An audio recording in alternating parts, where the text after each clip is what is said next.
Decided to expand the procurement of F-35 fighter jets with 17 more aircraft. This will bring a total of 50 of the advanced jet fighter to Israel to the Air Force.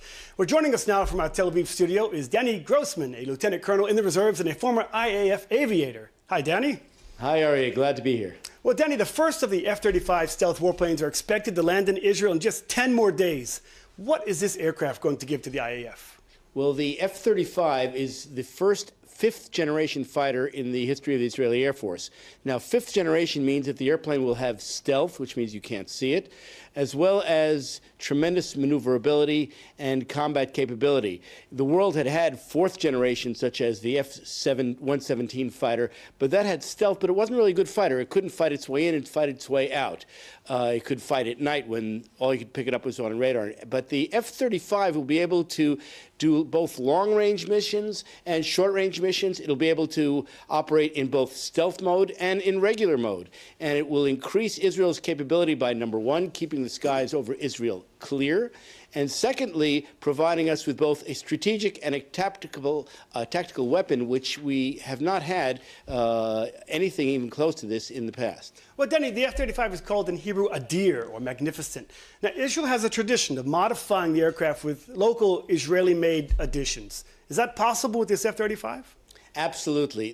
First of all, the Adir comes from the phrase Adir Bamrumim, for those of you who are religious. And the F-35 will have the ability to take into the aircraft various Israeli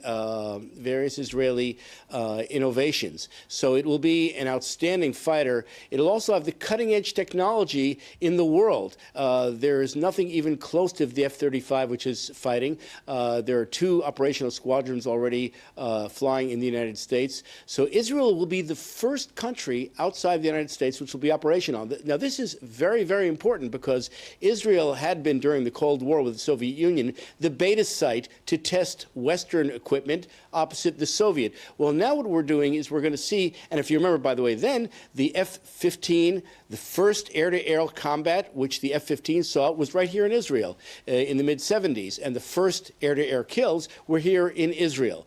And similarly, the F-16 arrived in Israel just a few months before it took part in the famous mission to bomb the reactor in Osirak.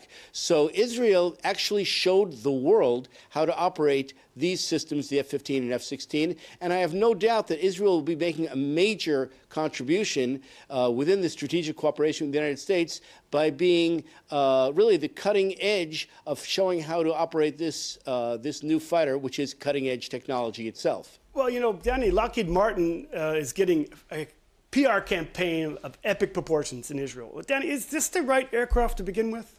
Absolutely. This is the best fighter anywhere available.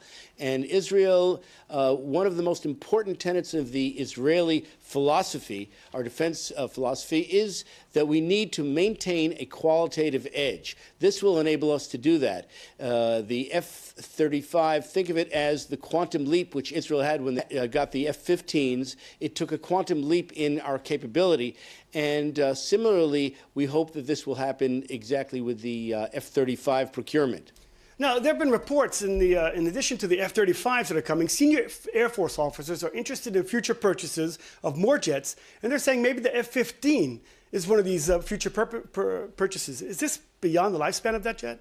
Well, no, the F-15, remember, we're not talking about the F-15s, the original models, which we got in the mid-70s. The second version, which the Israel got, was close to what the Americans call the F-15E. We call it the F-15I, which was delivered in 1998. And that was also a much more versatile fighter. The original F-15s were only basically an air-to-air machine. Israel, by the way, like I mentioned, Israeli innovation, we added air-to-ground capability, but the F-15I was built from the get-go with both air-to-air and air-to-ground capability. Similarly so, the F-35 will be able to do air-to-air and air-to-ground, and the other F-15s and F-16s, which Israel will keep in the mix of our manned aircraft, will help do the job for Israel. You're going to always need a mix of different types of aircraft to go alongside and complement the F-35 fleet. Well, Lieutenant Colonel in the reserves, Danny Grossman, an aviator in the Israeli Air Force, thanks for joining IBA News. Thank you very much, Aryeh. Have a good day. The EU delegation to Israel hosted the first Arab